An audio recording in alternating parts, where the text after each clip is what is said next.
당신의 책을 배달해 드립니다. 책 배달부 쿨입니다. 여러분 안녕하세요. 책 배달부 쿨입니다. 오늘은 영어 공부는 하고 싶은데 어떤 교재로 공부해야 할지 고민인 분들을 위해서 생생하게 살아있는 영어를 배울 수 있는 공부 방법을 추천해 드리려고 해요. 저도 여러분과 같이 영어 원서를 읽는 한 사람으로서 저와 자매님이 시간 날 때마다 틈틈이 하는 영어 공부법을 소개해 드리는 거니까 좋은 꿀팁이 되었으면 좋겠습니다. 영어 원서 읽기 외에도 말하기, 듣기, 쓰기와 같이 다양한 분야의 영어 공부를 하고 싶은데 막상 비싼 돈을 주고 교재를 구입하자니 몇 장 공부하지도 않고 구석에 처박아 놓을 것 같고, 또 이렇게 수많은 교재 중에 어떤 교재가 나와 맞는지 걱정인 분들도 있으시죠. 저는 그런 분들께 과감히 교재를 구입하시지 말라고 말씀드리고 싶습니다. 왜냐하면 우리 주위에 영어 공부를 할 수 있는 아주 훌륭한 교재가 넘쳐나거든요. 그래서 우선은 비싼 교재를 구입하는 것보다는 제가 알려드리는 방법으로 영어 공부를 하면서 자신에게 맞는 공부 방법을 찾으시면 그 다음에는 교재에 대한 고민을 안 하시게 될 것 같아요. 영어 공부의 꽃이라고 하면 영자신문 읽기가 아닐까 생각해요. 저도 대학생 때 영자신문을 읽으려고 참 많이 노력했던 것 같은데 너무 어려워서 금방 포기했던 기억이 납니다. 그럼에도 불구하고 시사 공부도 하고 싶고 조금 수준 높은 단어 공부도 하고 싶다는 분들께는 NPR 뉴스 사이트를 추천드리고 싶어요. 이 사이트에 들어가시면 뉴스 사이트답게 정치, 경제, 문화, 스포츠 등 다양한 섹션의 뉴스가 나와 있고요. 기사를 클릭해서 기사 원문을 공부할 수 있게 되어 있습니다. 이 사이트에서 제가 제일 좋아하는 부분은 라디오가 나온다는 점과 뉴스 스크립트가 제공된다는 점인데요. 저는 일할 때도 이 사이트의 라디오를 틀어놓고 일하는 편이에요. 생각보다 굉장히 집중이 잘 되고 조용한 분위기에서 일을 할 수 있고요. 그리고 다른 뉴스와 달리 이 사이트에서는 해당 뉴스에 대한 스크립트가 제공된다는 점이 정말 매력적이에요. 뉴스를 듣고 이해하고 싶어도 스크립트 없이는 이해하기 힘들 때가 많은데 이 사이트에서는 해당 뉴스에 대한 스크립트가 제공되기 때문에 정말 도움이 많이 된답니다. 발음도 비교적 정확하고 차분하게 읽어주기 때문에 듣기 공부할 때도 정말 좋다고 할 수 있습니다. 시사, 정치, 국제뉴스 이런 부분이 아직 어렵게 느껴지시는 분들은요. 꼭 그런 뉴스에 매달리기보다는 문화, 스포츠와 같이 조금 부드럽고 가벼운 뉴스부터 시작하시면 조금 더 이해하기 쉬우실 거예요. 이 NPR 뉴스 사이트가 너무 쉽다고 느껴지시거나 아니면 정말 제대로 된 시사 상식에 대해서 공부하고 싶다는 분들은 뉴욕타임즈 사이트를 추천드릴게요. 우리나라 신문도 읽다 보면 논설위원이 기고한 글들은 꽤 어렵게 느껴질 때가 많은데요. 뉴욕타임즈에서도 이 논평이 가장 어려운 글 중에 하나로 꼽히고 있습니다. 그래서 이 부분을 집중적으로 공부하시면 고급 어휘가 많이 느는 것을 느끼실 수 있으실 거예요. 저도 논평은 좀 어렵다고 느끼는 편이라 논평보다는 문화 쪽, 스포츠 쪽과 같이 가벼운 섹션을 먼저 읽고 있습니다.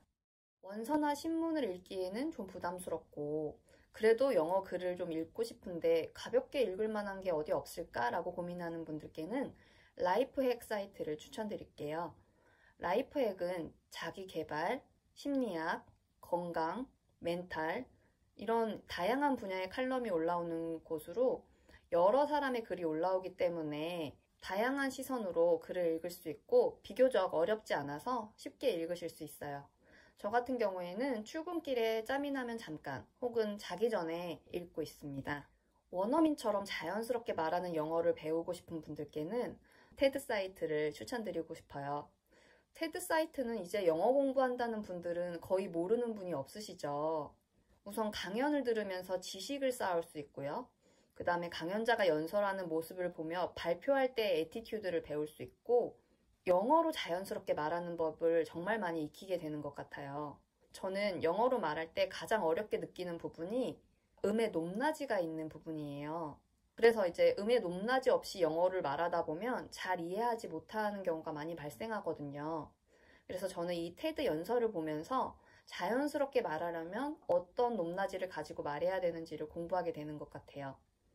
저는 처음에는 스크립트 없이 보고, 그 다음에는 스크립트를 보고 제가 놓친 부분을 해석하면서 보고, 마지막으로는 스크립트를 쭉 다시 한번 해석하면서 정확한 글의 흐름을 이해하는 방법을 취하고 있습니다. 정말 마음에 드는 콘텐츠 같은 경우에는 연사처럼 말하는 방법을 연습해서 음의 높낮이나 강세 이런 부분을 중점적으로 연습하고 있어요. 꼭 말하기 연습이 아니더라도 테드 사이트에는 정말 유용한 콘텐츠들이 많이 업데이트 되기 때문에 즐겨찾기 해두시고 자주 들러주시면 좋을 것 같아요. 정말 양날의 검일 수 있는 미드에 관한 이야기를 해보려고 해요. 미드에 대해서 관심 있으신 분들 많으시죠? 저도 20대 때부터 미드를 접했는데요. 그때는 미드로 영어 공부를 한다기보다 영어 공부를 한다는 명목으로 그냥 재미있는 미드를 즐겨봤던 것 같아요. 미드가 좋은 이유는 우선 재미있고 실제 미국인이 사용하는 영어가 나오기 때문에 살아있는 생생한 언어라고 할 수 있을 것 같아요. 한글도 시대에 유행하는 말이 다른 것처럼 영어도 그렇거든요.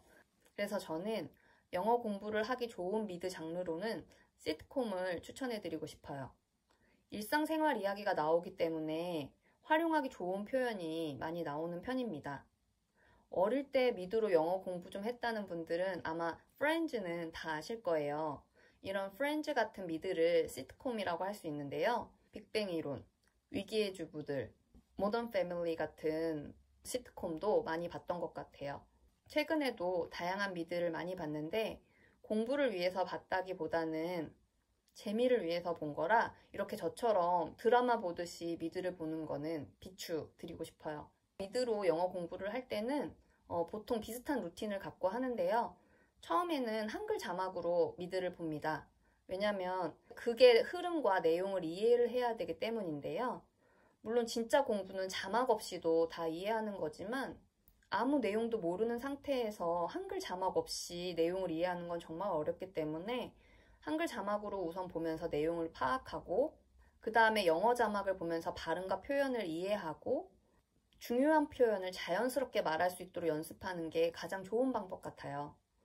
미드로 영어 공부를 하기 위해서는 적어도 3번, 4번 이상 반복을 해야 되기 때문에 조금 인내심이 필요한 것도 사실입니다. 하지만 이런 게 너무 스트레스다라고 생각하시면 저처럼 재미로 보셔도 좋을 것 같아요.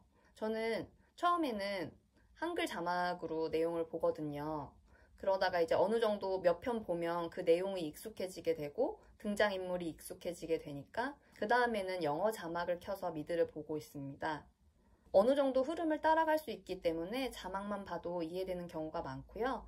그래도 이해되지 않는 표현이거나 아니면 새롭게 느껴져서 이건 꼭 한번 배워보고 싶다는 표현은 한글 자막을 켜서 다시 내용을 파악하고 발음을 따라하는 식으로 공부하고 있습니다.